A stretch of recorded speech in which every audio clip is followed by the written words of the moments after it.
হরে কৃষ্ণ বন্ধুরা, সবাই কেমন আছো? আশা করছি তোমরা সবাই ভালো আছো, আমরাও ভালো আছি।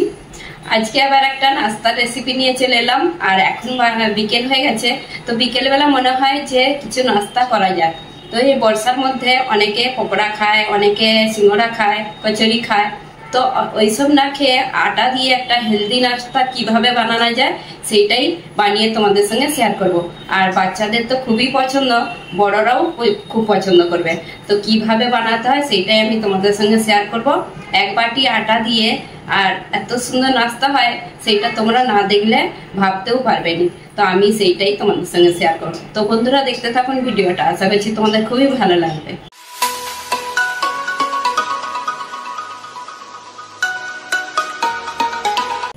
এখানে আমি নিয়ে নিচ্ছি এক বাটি আটা।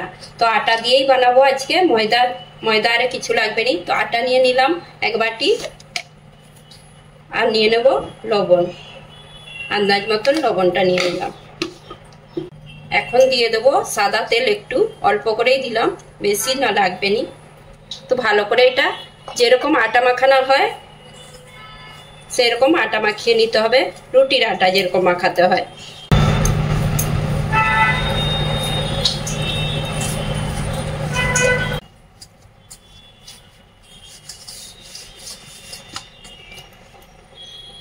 এই দেখুন বন্ধুরা, আটাটা ঠিক এইভাবে মাখিয়েছি, যেরকম রুটি বানানোর আটা মাখাতে হয় ঠিক এইভাবে মাখিয়ে আমি এখন ঢাকা দিয়ে সাইডে রেখে দেবো, বাকি কাজগুলো করে দেবো।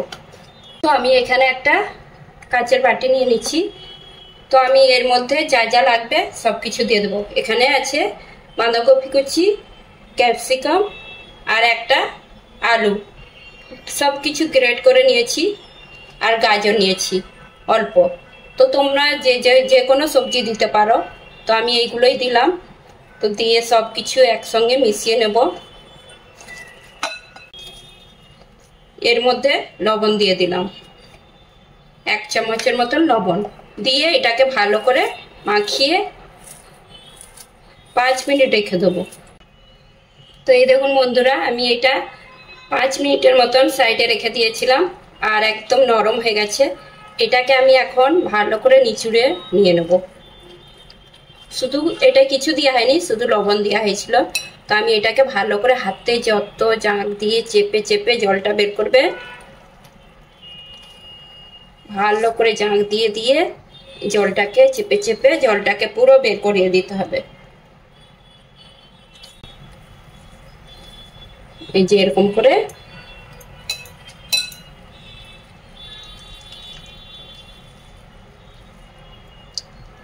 তো আবার একটা, এই যে জলটা বের করে ফেলে দিয়েছি আমি জলটা, আর তোমরা তো দেখলে কতটা জল বেরিয়েছে। এখন আবার সবজিগুলো এর মধ্যে দিয়ে দিলাম। দিয়ে দেবো পনির, গ্রেট করে পনির দিয়ে দিলাম, এক বাটিকে কিছু কম। তোমরা পনির দিতেও পারো, নাও দিতে পারো। আর দিয়ে দেবো কাঁচা লঙ্কা কুচি আর আদা কুচি, অল্পই দিলাম। কাঁচা লঙ্কাটা ঝাল দেখে দিতে হবে, যে যেরকম ঝাল পছন্দ করে। দিয়ে দেবো ধনেপাতা কুচি। এখানে আছে গোলমরিচের গুঁড়ো, দিয়ে দেবো চাট মশলা। ভালো করে মিক্স করে নেব। তোমরা চাট মশলার বদলে আমচুর পাউডারও দিতে পারো। তো বন্ধুরা, সবজিটা ভালো করে মিক্স করে সাইডে রেখে দিয়েছি। এখন আটাটা আমি বেলে নেব, রুটিটা বেলে নেব।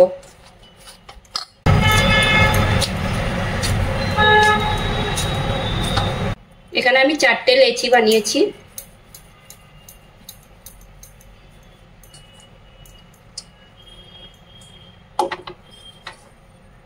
এখানে আমি বেলে নেব।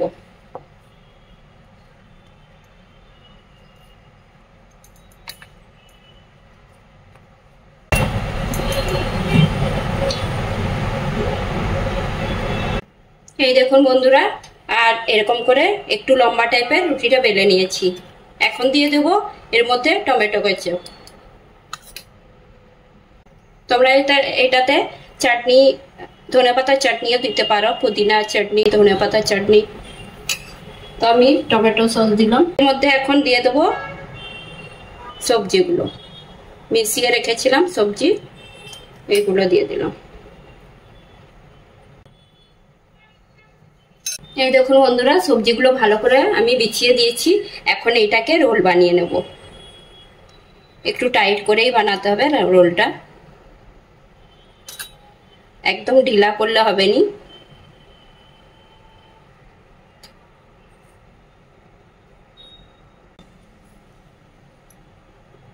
এখন রোলটা করে দিয়েছি, এখন সাইডগুলো ভালো করে মুড়ে দেব।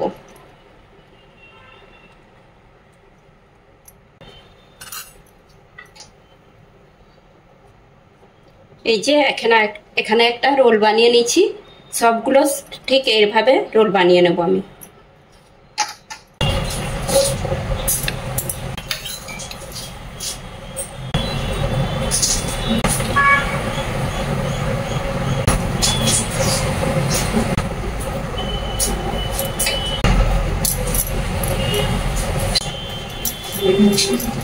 তো এই দেখুন বন্ধুরা, তিনটে আমি বানিয়ে নিচ্ছি। এখন তিনটে এরকম ঠিক এরকম ভাবে বানিয়েছি।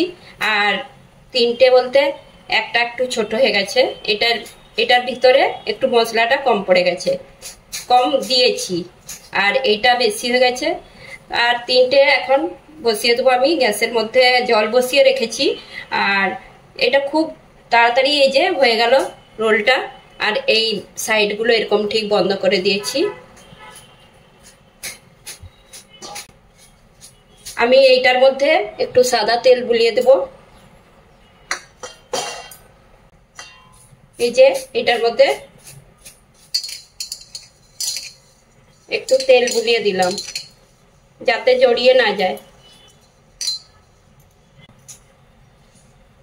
একটা একটা সব দিয়ে দিলাম।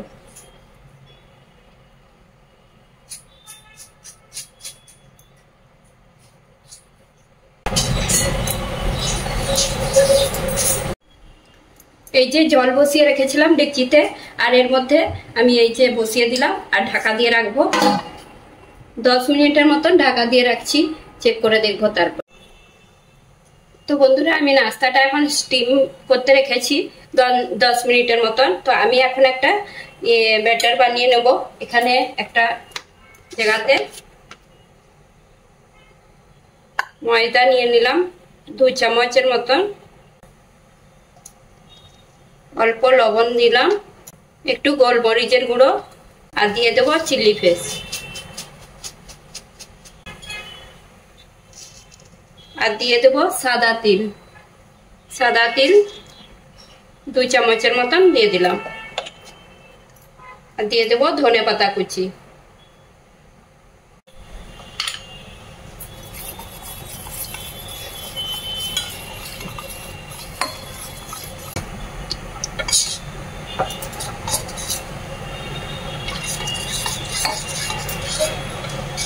খুব মোটাও নয়, খুব পাতলাও নয়।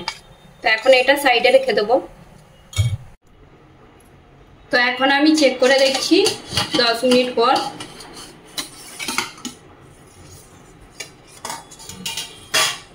একেবারে ফুলে বড় বড় হয়ে গেছে, যেমন মোমো হয় সেরকম হয়েছে, পুরো মোমোর মতন লাগছে দেখতে।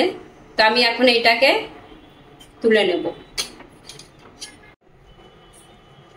তো এই দেখুন বন্ধুরা, একটু ঠান্ডা হয়ে গেছে, আমি গ্যাস থেকে নামিয়ে নিচ্ছি। আর এখন এগুলো তুলে নেব। একটুও জড়ায়নি, তেল দিয়েছিলাম তো সেই জন্য একটুও জড়ায়নি।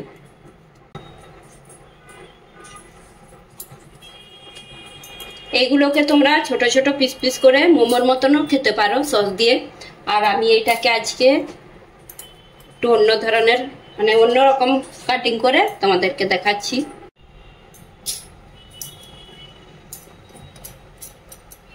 এইটাকে আমি দু ভাগে ভাগ করে নেব। তোমরা চাইলে ছোট ছোট পিস করতেও পারো।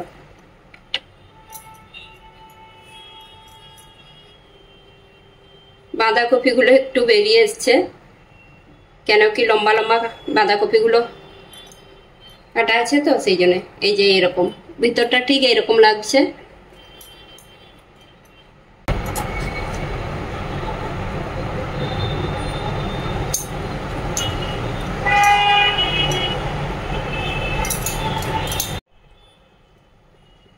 তো তো বন্ধুরা আমি এখানে 6 পিস বানিয়ে নিচ্ছি, আর এগুলো ঠিক এরকম ভাবে রেখেছি, আর এগুলো খুলে যাবে নি। তো আমি সেই জন্য সে ময়দার ব্যাটারটা যে বানিয়েছি সেটা দিয়ে ভাজবো।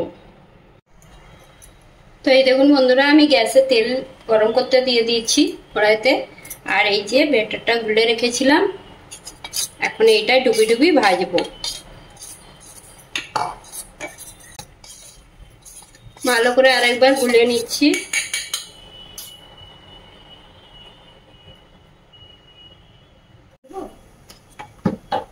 তো এই দেখুন বন্ধুরা আমি ভালো করে এটাকে যে ব্যাটারটা গুলে ভালো করে এর মধ্যে ডুবিয়ে দিচ্ছি, আর এখানে আমি আরেকটু 1 চামচের মতন ময়দা গুলেছি, এটা গাঢ় করে গুলেছি।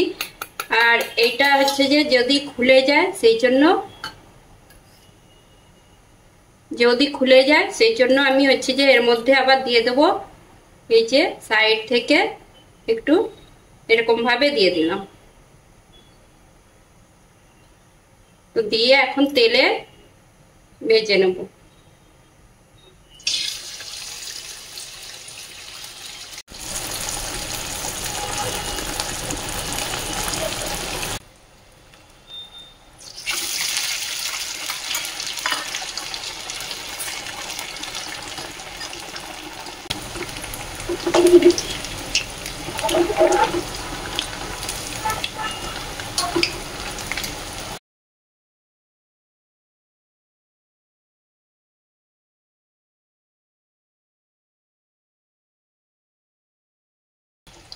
এই দেখুন বন্ধুরা এইগুলো ঠিক লাল লাল করে ভেজে নেবো আমি। কালারটা কত সুন্দর লাগছে, তোমরা এইভাবে বানিয়ে দেখবে আর এত মানে খেতে ভালো লাগে। আর এগুলো খেলে সিঙ্গাড়া কচুরি খেতে ইচ্ছেই করবে না। আর এগুলো গরম গরম কি ভালো লাগে, আটা দিয়ে একদম হেলদি নাস্তা। বাচ্চাদেরকে এরকম টিফিনে বানিয়ে দিল বাচ্চারা তো এত খুশি হবে, আর বড়রাও খুশি হবে।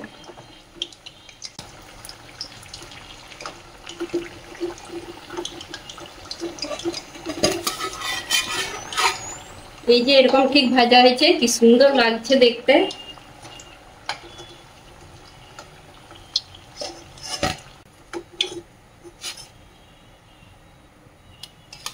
তো এই যে এখানে 3টে হয়ে গেল, আর বাকিগুলো সব এরকম ভাবেই ভেজে নেব।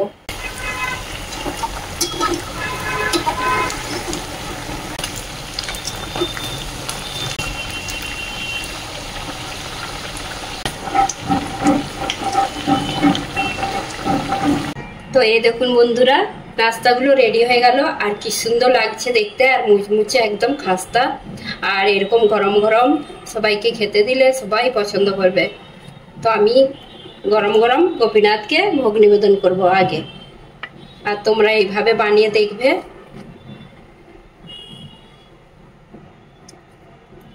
তো বন্ধুরা এই যে আটা দিয়ে হেলদি নাস্তা বানিয়ে দেখালাম তোমাদেরকে, তোমাদের কেমন লাগলো কমেন্ট করে জানাবেন। আর যদি ভালো লেগে থাকে লাইক কমেন্ট সাবস্ক্রাইব করবেন।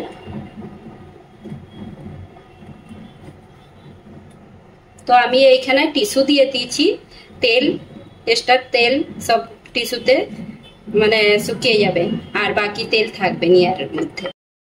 তো এই দেখুন বন্ধুরা আমি অন্য প্লেটের মধ্যে ভেজে রেখেছিলাম টিস্যুর উপরে, এখন একটা স্টিলের প্লেটে তুলে নিলাম, আর এরকম সাজিয়ে নিচ্ছি, আর দেখতে কি সুন্দর লাগছে। আর এগুলো এখন আমি গোপীনাথকে ভোগ নিবেদন করবো।